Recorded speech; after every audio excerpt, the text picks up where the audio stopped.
she woke up, her face was on fire.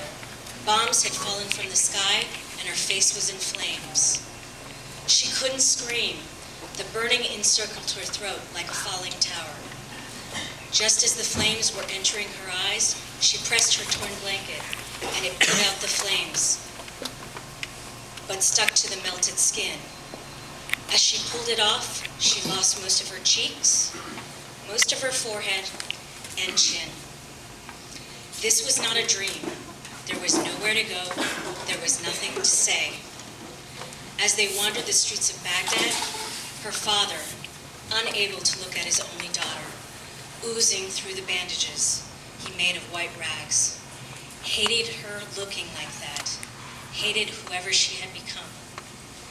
No longer a relative, no longer someone he knew, no longer a woman he could marry off, but something he was still responsible for. He hated the planes that dropped fire from the sky, that promised freedom, but instead destroyed. He hated those planes, but right now, he hated his bandaged, needy, melted daughter even more. First time, he grabbed the closest thing. He grabbed a pot. He smashed her head. He smashed her right eye hard. The next time, he thought about it a little and paused. Took off his belt. She had gashes inside her thighs. The third time, he needed to be more involved in hurting her. So he beat her with his fists. He broke her nose. Don't ask what she had done. It was just her face that pissed him off.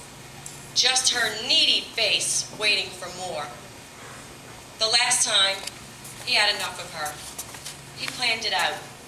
He got the acid in advance. He poured it in a jar. She said she needed money for food for them. She looked like that, like that, like that. Her face is gone, totally melted off.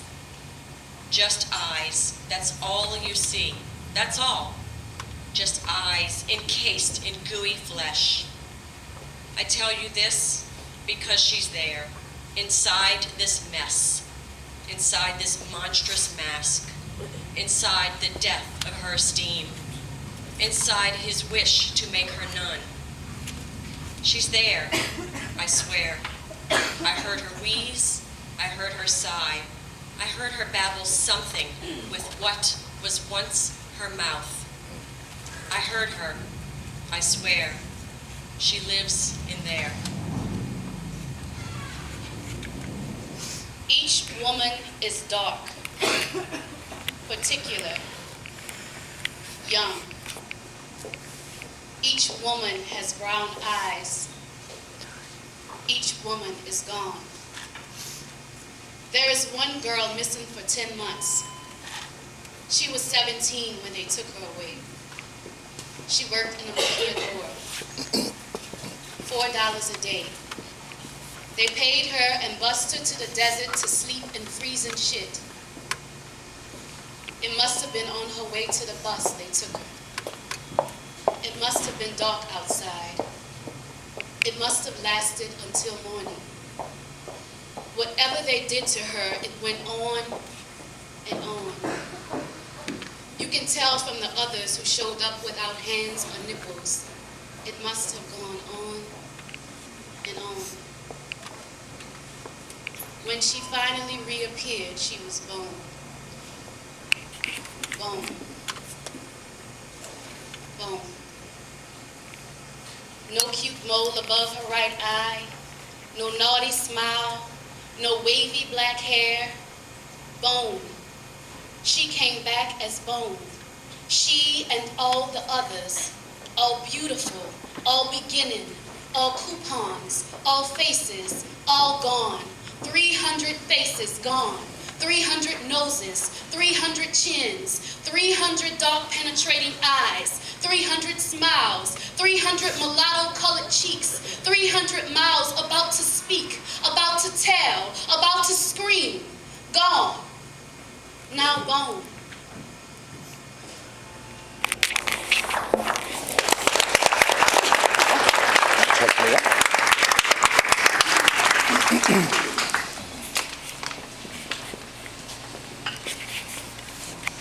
Countless women are being burned, raped, or killed every day in the Iraqi war.